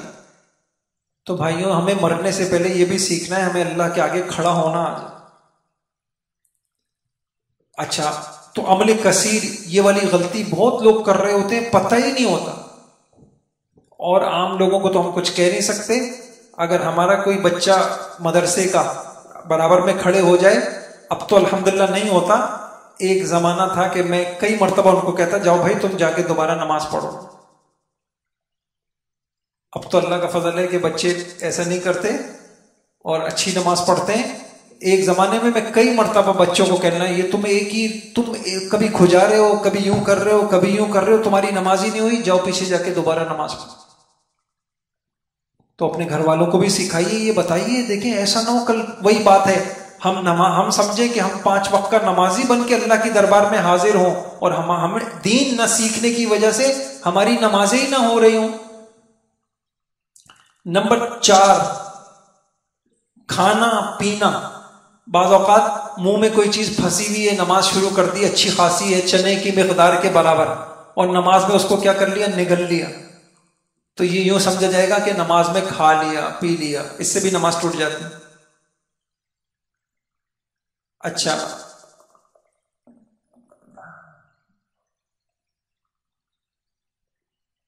چلیں آپ یہ یاد کر لیں، کتنی باتیں ہو گئیں؟ نماز کے اندر کون سی چیزیں کرنا فرض ہیں؟ بولیں۔ قیام، قرات، رکوع، سجدہ، اور آخری قاعدے میں التحیات کے بقدر بیٹھنا۔ اور کون سی چیزوں سے بچنا فرض ہے؟ بولنا 2 حرف ظاہر ہو جائیں، اور عمل کثیر، اور کھانا پینا، اور قرات میں ایسی غلطی کرنا جس سے معنی بدل جائے۔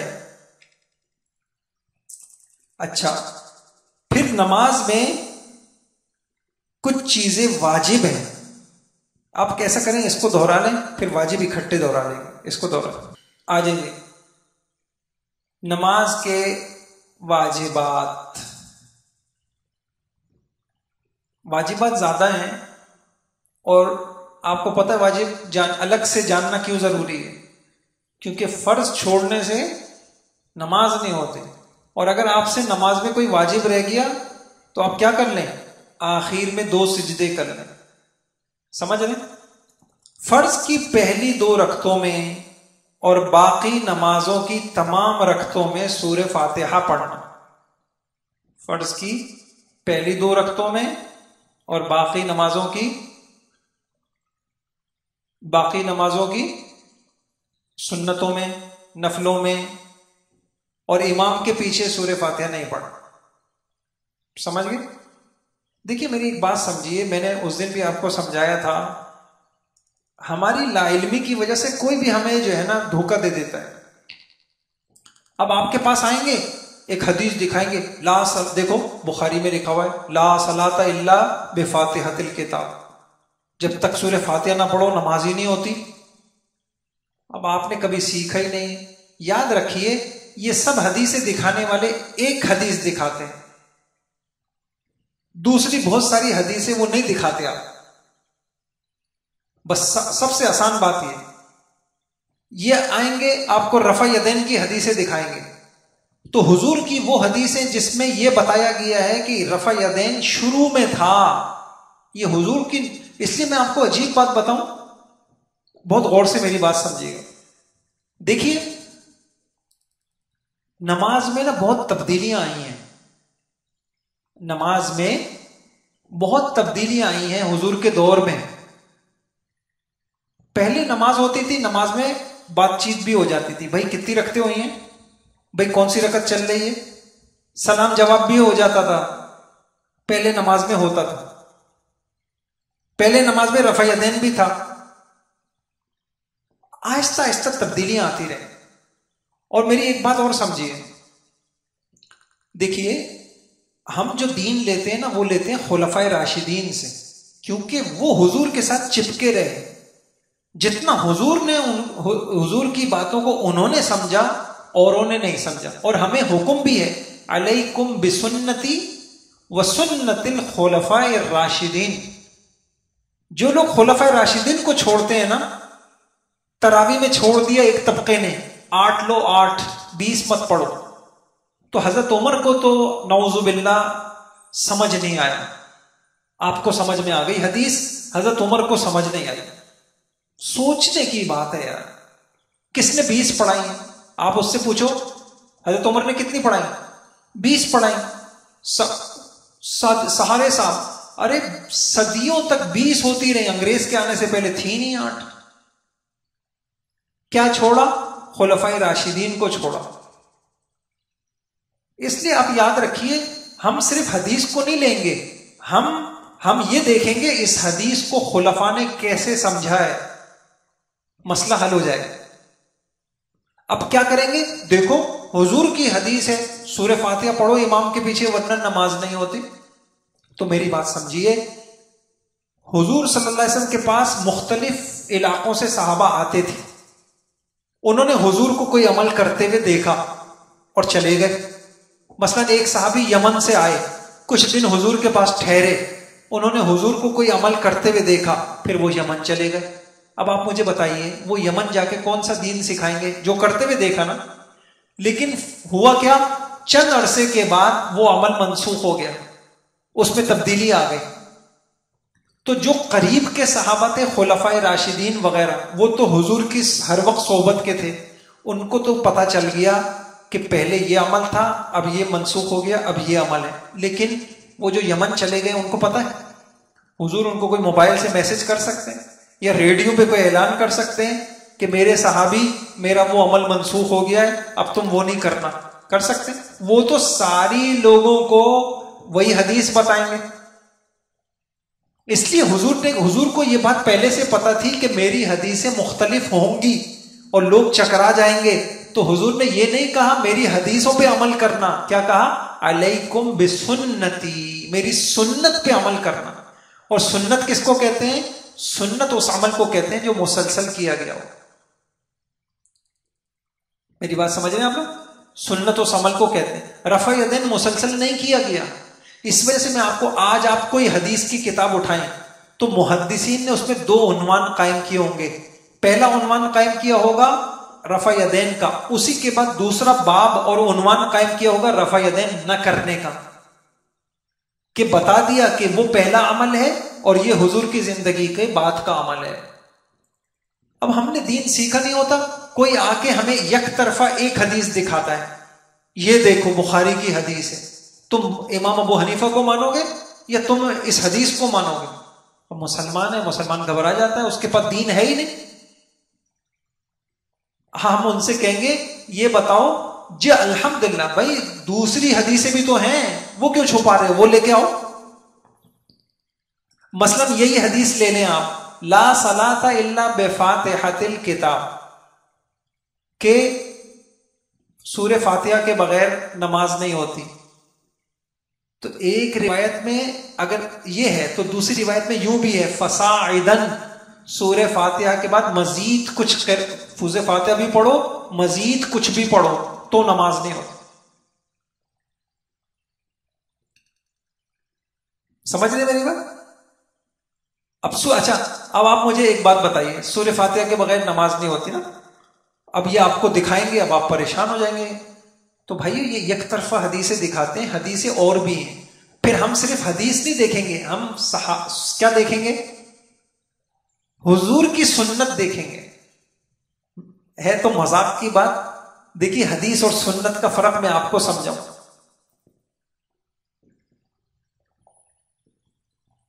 حدیث اور سنت کا فرق ہے. سنت حضور کے اس معمول کو کہتے ہیں جس پہ چلنے کا مطالبہ ہے. حضور آپ نے روزہ رکھا ہے نا, حدیثوں میں آپ کو یہ ملے گا کہ حضور صلی اللہ علیہ وسلم نے روزے کی حالت میں اپنی ازواج مطہرات کا بوسہ بھی لیا ہے. سمجھ رہے میری بات؟ اچھا, کبھی آپ کو روزہ رکھنے کے بعد خیال آیا آج تو میرے روزے میں ایک سنت پوری نہیں ہوئی؟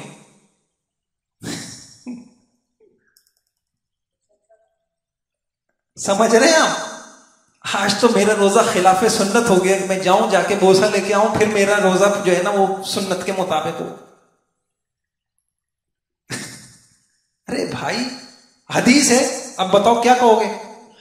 آپ کو بخاری کی روایت ملے گی اللہ کے نبی نے کھڑے ہو کے بھی پیشاب کیا, حدیث ہے. اب کریں آپ, جو بیٹھا ہوا پیشاب کر رہا اس کو لات مار کے کھڑا کر دے, تم خلاف سنت پیشاب کر رہے ہو, کھڑے ہو کے کرو. حضور نے کھڑے ہو کے کیا, حدیث ہے, اور پکی ٹھکی حدیث ہے, بخاری کی حدیث. او بھائی وہ مجبوری تھی, کوئی پیر میں کوئی تکلیف تھی یا وہ جگہ ایسی تھی, اب یہ کون سمجھے گا؟ سمجھ رہے میری بات؟ تو اگر حدیث ہے, اب آپ کو کوئی بھی ایک حدیث دکھاتا ہے آپ گڑبڑا جاتے ہیں.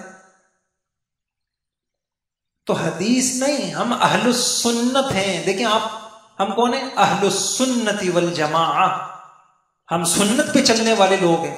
حضور کے دائمی معمولات جس پہ ساری زندگی حضور چلے ہیں, اور جس کا حضور نے ہمیں کہا تھا علیکم بسنتی, یہ نہیں کہا تھا علیکم بحدیثی. حدیث تو منسوخ بھی ہوتی ہے. حضور نے یہ نہیں کہا تھا میری حدیثوں پہ چلنا, حدیثیں تو مختلف ہیں. میری زندگی کا جو دائمی معمول ہو اس کے مطابق چلنا, اور جو میرے خلفائے راشدین کی سنتیں ہوں اس پہ چلنا. یہ ہمیں سمجھ میں آ جائے, ہمارے مسئلے حل ہو جائے. اب کوئی بھی آئے گا, بخاری میں حدیث ہے حضور نے 8 رکعت تراویح پڑھی, دھوکہ دے جائے گا آپ کو. حالانکہ آپ صرف اتنا سوچیں کہ صحابہ کو یہ تو پتا تھا حضور نے کتنی رکعت تراویح پڑھی, کتنی راتیں تراویح پڑھی. صحابہ کو یہ نہیں پتا تھا کہ کتنی رکعت پڑھی. دوبارہ بول رہا ہوں, صحابہ کو یہ تو پتا تھا کتنی راتیں پڑھی. اصل میری بات سمجھے, حدیثوں میں آپ تلاش کریں گے صرف اتنا ملے گا 3 دن حضور نے تراویح پڑھی ہے, اس کے بعد حضور اندر چلے گئے, کہیں فرض نہ ہو جائے. تو آپ لوگ, جو لوگ آپ سے کہتے ہیں 8 پڑھو, وہ 20 کیوں پڑھتے ہیں؟ ان سے بولیں حضور نے تو 3 دن پڑھی تھی, تو آپ 3 دن پڑھیں. پھر حضور نے کہاں پڑھی تھی؟ گھر میں پڑھی تھی, آپ مسجدوں میں کیوں پڑھ رہے ہیں؟ سنیں میری بات سب, حضور نے 3 دن پڑھی تھی, آپ تو 20 دن, آپ تو پورے مہینے پڑھتے ہیں. اچھا حضور نے کہاں پڑھی تھی؟ گھر میں پڑھی تھی, آپ مسجد میں پڑھ رہے ہیں. تو ان کے پاس سوائے اس کی کوئی دلیل نہیں ہے کہ صحابہ نے تو 20 دن پڑھی تھی. تو میں نے کہا, تو ہم یہ کہہ رہے ہیں صحابہ کو یہ تو پتا تھا کہ حضور نے کتنی راتیں تراویح پڑھی ہیں, یعنی پوری. ان کو یہ نہیں پتا تھا کہ کتنی رکعتیں پڑھی ہیں. آدھی چیز میں حضور کا کہہ کے وہ لے لیا, آدھی میں صحابہ کو لے لیا, جہاں چاہے صحابہ کو پیچھے کر دیا. خود سوچنے کی بات ہے. وہ کسی نے کہا نا کہ کسی نے کہا کہ جی وہ تراویح کی رکعتیں کتنی تھیں, تو کہا کہ اس کی کوئی روایت نہیں ہے. تو انہوں نے کہا کہ ہمارے پاس نہیں ہے. تو کیا حضرت عمر کے پاس بھی نہیں تھی؟ حضرت عمر کیا بدعت کرتے رہے؟ سوچنے کی بات. حضرت عمر بدعت کرتے رہے, نعوذ باللہ. تو اگر آپ صحابہ کو چھوڑیں گے, آپ اپنی من اور حدیثوں کے اوپر آئیں گے, آپ اپنی من مانی تشریح پہ آئیں گے. آپ بیچ میں سے خلفائے راشدین کو نکال دیں گے. خلفائے راشدین ساری زندگی حضور کے ساتھ رہے ہیں, تو ان کو پتا تھا کون سی حدیث پہلے کی ہے, کون سی بات کی ہے, کون سی وقتی ہے, کون سی دائمی ہے, کون سی کسی خاص فرد کی سے متعلق ہے, کس کا تعلق عمومی ہے. ایک آدمی جس نے صرف وقتی دیکھا اور جا کے یمن چلا گیا, اس کو نہیں پتا. سمجھ گئے آپ لوگ؟ تو فرض کی پہلی 2 رکعتوں میں اور باقی نمازوں کی تمام رکعتوں میں سورہ فاتحہ پڑھنا, اور امام کے پیچھے نہیں پڑھنا. اور میں نے آپ کو بتا دیا کہ وہ آپ کو اگر دکھائیں گے حدیثیں آپ فکر نہ کریں، آپ کہیں ہم سنت پہ چلتے ہیں، حضور کی اس ادا پہ چلتے ہیں جو حضور کی ہمیشہ کی، اور وہ آپ کو یک طرفہ، میں تو آپ کو کہہ رہا ہوں، آپ جو عمل کر رہے ہیں ماشاءاللہ، اگر آپ کو اس کی حدیثیں چاہیے آپ وقت نکالیے، 45 جلدوں کے اندر کتابیں موجود ہیں، ہر عمل کی حدیثیں موجود ہیں، آپ پریشان کیوں ہیں؟ ابھی میں نے آپ کو بتایا کویت کی حکومت نے کام کرایا الموسوعہ الفقہیہ الکویتیہ، 45 جلدوں، اس کا اردو میں بھی ترجمہ ہو گیا، 45 جلدیں، ایک آپ جو اعمال کر رہے ہیں، ایک عمل اس کی دلیل، ایک عمل اس کی دلیل، 45 جلدیں۔ اچھا، سورہ فاتحہ کو سورت سے پہلے پڑھنا، سورہ فاتحہ کو سورت سے پہلے پڑھنا، اور فرائض کی پہلی 2 رکعتوں میں صرف ایک بار پڑھنا، فرض کی پہلی 2 رکعتوں میں اور باقی تمام نمازوں کی تمام رکعتوں میں سورہ فاتحہ کے بعد کوئی چھوٹی سورت پڑھنا یا 3 آیتیں پڑھنا۔ یہ 3 باتیں یاد ہوئیں آپ کو؟ واجبات کیا ہیں بتائیے؟ سورہ فاتحہ پڑھنا، سورہ فاتحہ کو سورت سے پہلے پڑھنا، اور سورہ فاتحہ کے بعد کوئی کچھ نہ کچھ پڑھنا۔ میری بات سمجھ گئے؟ فاتحہ پڑھو، فاتحہ کو سورت سے پہلے پڑھو 2، اور فاتحہ کے بعد کوئی نہ کوئی سورت پڑھو یا کوئی 3 آیتیں پڑھو۔ اچھا، میں آپ سے پوچھتا ہوں، ایک آدمی نے صرف سورہ فاتحہ پڑھی، بھول کے رکوع میں چلا گیا، نماز ہو گئی؟ آپ نے، میں پوچھ رہا ہوں، نماز ہو گئی؟ نماز لوٹانی تو نہیں پڑے گی نا؟ کیوں؟ فرض چھوڑا یا واجب چھوڑا؟ قرأت تو کر لی نا، قرأت فرض تھی، وہ سورہ فاتحہ بھی قرأت ہے، قرآن پڑھنا فرض تھا نا، وہ تو سورہ فاتحہ میں آ گیا، لیکن خاص کوئی سورت پڑھنا وہ کیا ہے؟ واجب ہے۔ اگر وہ بھول گیا ہے تو اس کے لیے کیا کر لے؟ وہ کر لے۔ اچھا، اگر کوئی آدمی اکیلے نماز پڑھ رہا ہے تو اس کے لیے ضروری ہے کہ وہ آہستہ قرأت کرے۔ قاعدہ اولا 4 رکعت والی میں جو پہلی مرتبہ بیٹھتے ہیں اس میں تشہد کے بقدر بیٹھنا، یہ کیا ہے؟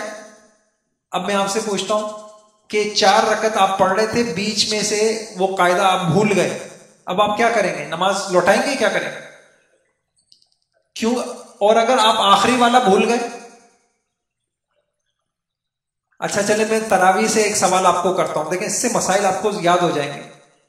کوئی شخص تراویح پڑھا رہا ہے، اچھا وہ 2 رکعت کے بعد بیٹھنے کے بجائے غلطی سے کھڑا ہو گیا، ٹھیک ہے، اور پھر کھڑے ہو کے اس کو خیال آیا، 1 رکعت اس نے پڑھ دی، پھر مزید 1 رکعت پڑھ دی، اور کتنی ہو گئی؟ 4۔ اس کے بعد وہ بیٹھا اور اتحیات میں بیٹھا، اس نے سلام پھیر دیا، اس کی ہوئی نہیں ہوئی؟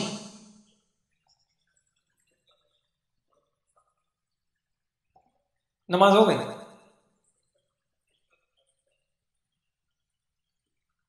اب آپ کو جو میں نے اصول بتائے آپ کو سمجھ نہیں آیا؟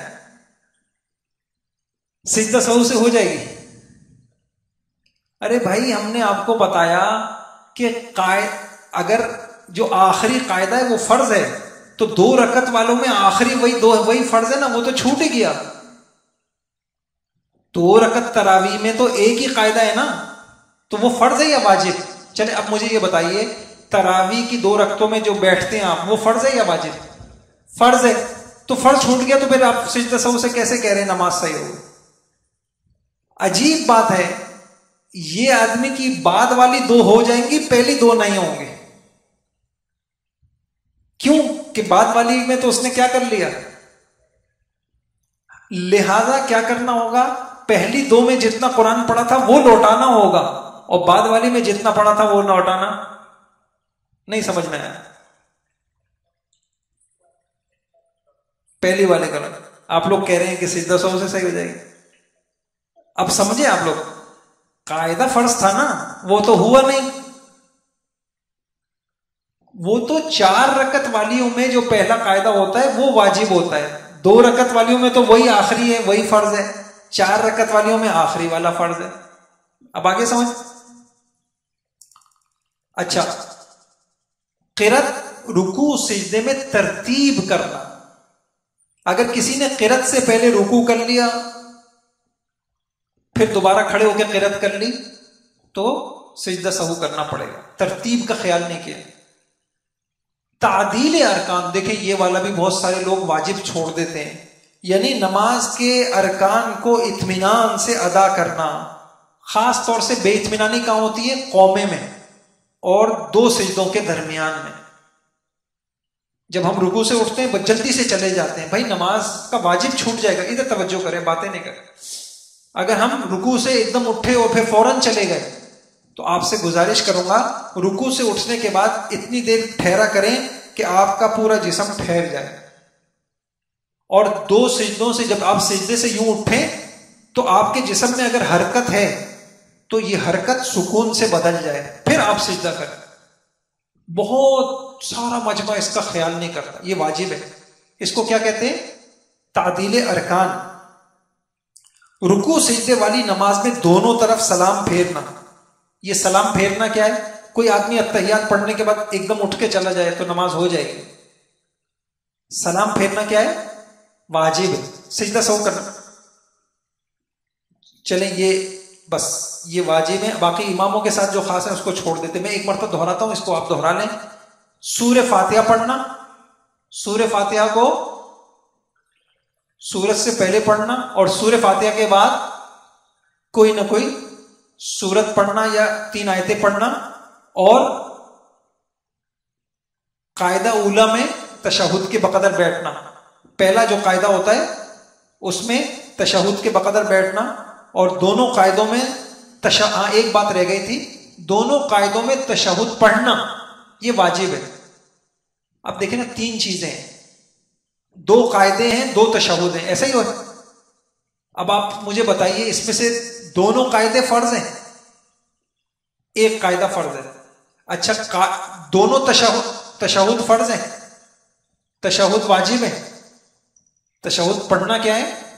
واجب ہے. اور تشہد کی مقدار، جتنی دیر میں تشہد پڑھا جاتا ہے اتنی مقدار میں آخری قاعدے میں بیٹھنا، یہ کیا ہے؟ یہ فرض. اب اور قرات اور رکوع میں ترتیب رکھنا اور تعدیل ارکان اور رکوع سجدے والی نماز میں سلام پھیرنا، بس یہ واجبات دہرا ہے. دیکھیے یہ تو صرف آپ ہر شخص جو نماز پڑھتا ہے اس کے متعلق میں نے بتایا. پھر آپ کو امام کے متعلق مسائل بھی آنے چاہیے. خصوصی نماز کے واجبات الگ ہیں. اگر وتر کی نماز پڑھ رہے ہیں تو اس میں ایک واجب ہے دعائے قنوت پڑھنا. عید کی نماز آپ پڑھ رہے ہیں تو اس میں کیا واجب ہے؟ وہ جو زائد تکبیریں کہتے ہیں وہ واجب ہے. اچھا یہ تھا. آپ ایسا کیجئے گا، میں نے ان کو وقار کو بھی دیے ہیں، آپ اگر ان مسائل کو اچھی طرح سمجھنا چاہتے ہیں ساری زندگی کے لیے تو آپ ان کو، میں نے گوگل پہ کچھ سوالات دیے ہیں اور وہ ایسے ہیں کہ آپ اس کو حل کریں گے نا تو اگر کوئی غلط ہے تو خود ہی جواب بھی آ جائے گا، اور انشاءاللہ اس کو 2-3 مرتبہ آپ حل کر لیں، آپ کو یہ مسائل ساری زندگی کے لیے اچھی طریقے سے یاد ہو جائیں گے. تو ابھی فارغ ہونے کے بعد نا آپ ان میں سے جو ان کے امیر ہیں نا ان کو دے دیے گا، ٹھیک ہے؟ وہ چل رہے ہیں سارے 3 ہیں نا، 3 لیول ہیں فہم نماز، اور اس کے اندر یہ ساری چیزیں آ گئیں. تو یہ امیر جتنے ذمہ دار ہیں ان سے گزارش یہ ہے کہ یہ کروا لیے گا تو انشاءاللہ آپ کو ساری زندگی کے لیے آ جائیں گے.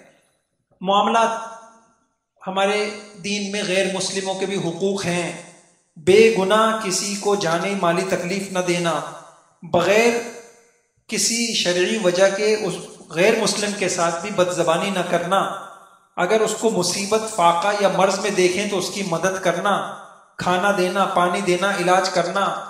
جس صورت میں شریعت نے سزا کی اجازت دی ہو اس میں بھی ظلم اور زیادتی نہ کرنا. سزا دے سکتے ہیں، بدلہ لے سکتے ہیں، بدلے میں ظلم نہیں کر سکتے. ہماری شریعت میں جانوروں کے بھی حقوق ہیں. نمبر 1، جس جانور سے کوئی غرض آپ کوئی فائدہ اٹھا رہے ہیں تو اس کو آپ قید بھی کر سکتے ہیں، اور اس کے علاوہ جیسے خواہ مخواہ کسی جانور کا گھونسلہ خراب کر دیا، اس کی اجازت نہیں ہے.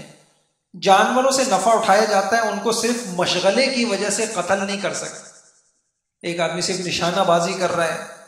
جو جانور اپنے کام میں ہیں تو پھر ان کی غذا، ان کی راحت کا خیال کرنا.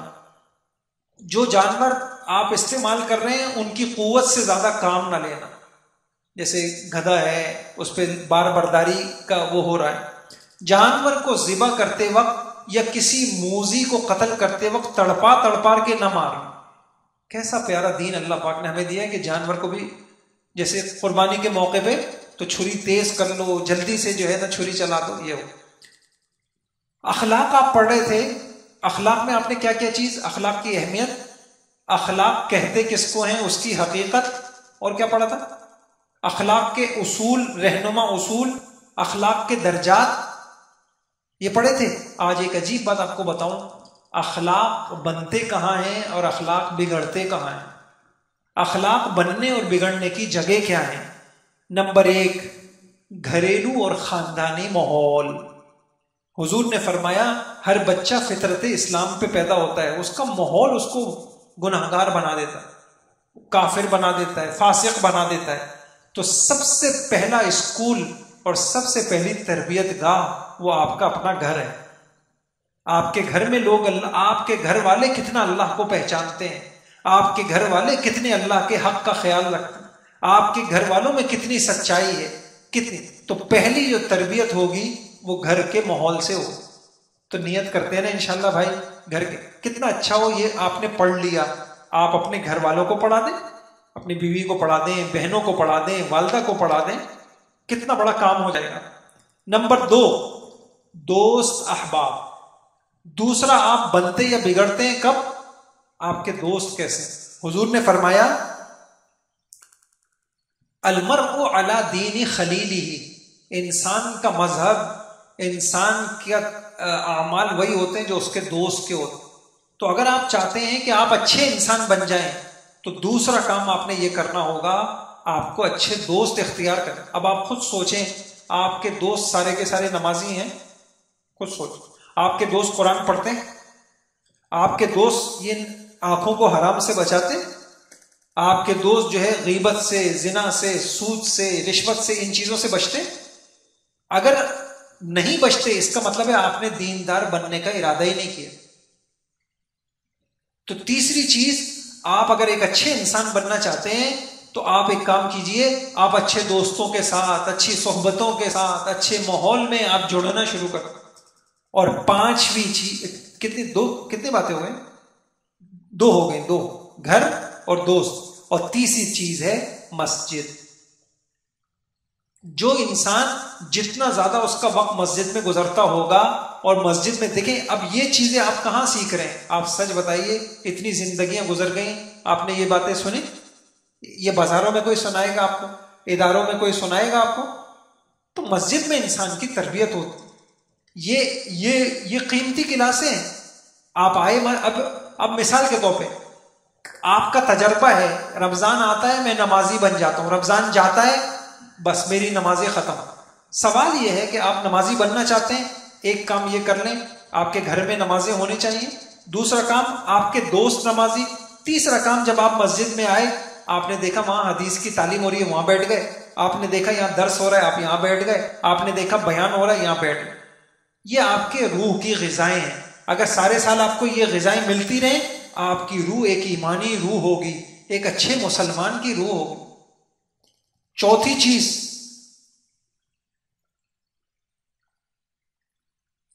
یہ 4 چیزیں ہوگی. دعائیں. کن لوگوں کے لیے دعائیں مانگنا چاہیے؟ نبی کریم صلی اللہ علیہ وسلم کے لیے دعا مانگنی چاہیے. آپ حیران. کچھ دنوں سے مجھے خیال آیا، میں نے کہا یار یہ ہم اتنی بڑی دعا ہے، اس کو ہم صرف مانگ لیا کریں. اللہم آتی محمدا الوسیلۃ والفضیلۃ وابعثہ مقاما محمودا. عام دعاؤں میں بھی اس کو مانگ لیا کریں. حضور کا بڑا حق ہے نا، کتنا رو رو کے حضور نے ہمارے لیے مانگا، تو حضور کے لیے ہم یہ مانگ سکتے. اے اللہ میں نے آپ کو بتایا نا، کل قیامت میں حضور کو 3 منصب ملنے ہیں، انہیں ان کی دعا کرنی. ہمارے نبی کو وسیلہ اور فضیلہ دے دے، اور ہمارے نبی کو کیا دے دے؟ مقام محمود دے دے. نمبر 2، والدین کے لیے دعا مانگنی چاہیے.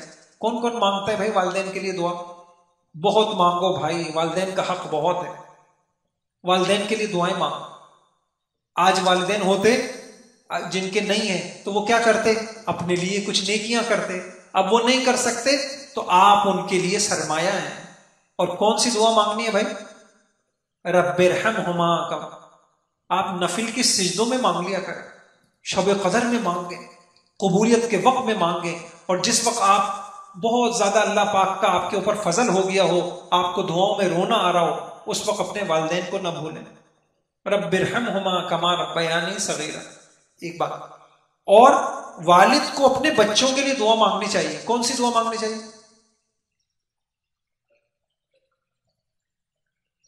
بچوں کے لیے کون سی؟ بہترین، بہت بڑی دعا ہے، رب اجعلنی۔ اچھا نمازوں میں آپ لوگ یہی والی پڑھتے ہیں؟ اس کو معنی میں غور کر کے پڑھیں۔ رب اجعلنی مقیم الصلاۃ، اے اللہ میں بھی نمازوں کا قائم کرنے والا ہوں، ومن ذریتی، میری اولاد بھی ہو۔ ایک دعا اور ہے، کون سی؟ ربنا ہب لنا، اس کو کبھی نہ چھوڑیں۔ اگر اچھی بیوی چاہیے اور اچھی اولاد چاہیے، اس دعا کو کبھی نہ چھوڑیں۔ ربنا ہب لنا من ازواجنا وذریاتنا، اے اللہ ہماری اولاد کو ہماری آنکھوں کی ٹھنڈک۔ اور جو اچھا انسان ہے نا، اس کی آنکھیں ٹھنڈک کب بنیں گی؟ جب وہ دیکھے گا میری اولاد قرآن پڑھ رہی ہے، جب میری اولاد دعائیں مانگ رہی ہے، جب میری اولاد اچھی۔ نمبر 3، استاد کو بھی شاگرد کے لیے مانگنی چاہیے، مومنین کے لیے دعا مانگنی چاہیے، سارے ایمان والوں کے لیے۔ کون سی دعا مانگنی چاہیے؟ ربنا اغفر لنا ولاخواننا الذین سبقونا، یا پھر اللہم اغفر لی وللمؤمنین والمؤمنات والمسلمین۔ یہ، اور جس شخص نے آپ سے دعا کے لیے کہا ہو اس کے لیے بھی دعا مانگنی چاہیے۔ جس شخص نے آپ سے دعا کے لیے کہا ہو اس کے لیے دعا مانگیں۔ اپنے علاوہ اور لوگوں کے لیے مانگیں۔ اچھا، کسی کو اچھے حال میں دیکھیں تو اس کے لیے بھی حضور ہمیں دعائیں سکھائی گئی ہیں۔ حاجت مندوں کے لیے دعائیں مانگیں، جنہوں نے آپ کے اوپر احسان کیا ہے ان کے لیے بھی دعا مانگیں۔ ایک دعا کو اپنے اس میں شامل کر لیں، اے اللہ دین دنیا کا جس شخص نے ہم پر کوئی احسان کیا ہو، اے اللہ تو اس کو دنیا آخرت کی بھلائیاں نصیب۔ کتنی پیاری دعا ہو، اے اللہ دین کا دنیا کا جس شخص نے ہم پر کوئی احسان کیا ہو، اے اللہ تو اس کو دنیا کی اور آخرت کی بھلائیاں عافیتیں نصیب فرما، اس کی اولادوں کو نصیب فرما، اس کے والدین کو نصیب۔ اور بہرحال، اور ہدایت کی دعا، آج کی دعا بہت اہم ہے۔ میں حیران ہوتا ہوں، مسلمان کی سب سے بڑی ضرورت ہدایت ہے، مسلمان کو ہدایت کی دعا نہیں آتی۔ ہدایت کی دعا کون سی ہے؟ قرآن میں کون سی؟ ایک تو اہدنا الصراط، قرآن میں کون سی ہے؟ ربنا لا تزغ قلوبنا بعد اذ ہدیتنا۔ اس دعا کا بہت بڑا تعلق ہے آپ کے نیک بننے سے۔ سجدوں میں مانگیں، قبولیت کے اوقات میں مانگیں، اے اللہ ہمارے دلوں کی کجی کو دور کر دے۔ اور میں نے آپ کو بتایا تھا، علماء نے لکھا ہے حسن خاتمہ کے لیے، اگر ایک اتمان چاہتا ہے کلمے پہ اس کی موت آ جائے تو وہ کیا مانگتا رہے؟ یہ والی دعا مانگتا رہے۔ اور ایک دعا اور ہے، اللہم انی اسألک الہدی والتقی والعفاف والغنی، اے اللہ ہدایت، پرہیزگاری، پاک دامنی، بے نیازی آپ سے مانگتا ہوں۔ اخلاق آپ چاہتے ہیں، یہ دعا بھی بہت اہم ہے، اس کو بھی کبھی نہیں چھوڑنا چاہیے۔ اگر آپ چاہتے ہیں میرے اندر سے غصہ ختم ہو جائے، بخل ختم ہو جائے، جھگڑے ختم ہو جائیں، نفرتیں، یہ بہترین دعا ہے۔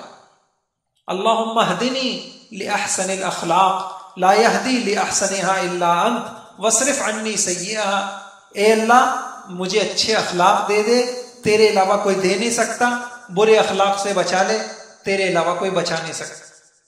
الاحد الصمد القادر المقتدر المقدم المؤخر الاول الآخر الظاہر الباطن الوالی، یہ دہرا لے بس۔ اخلاق بننے بگڑنے کی کتنی جگہ ہیں؟ تین جگہ چلے کہہ لیں یا 4 کہہ لیں، اور یہ والی دعائیں یہ یاد کر لیں، پڑھ لیجیے بس۔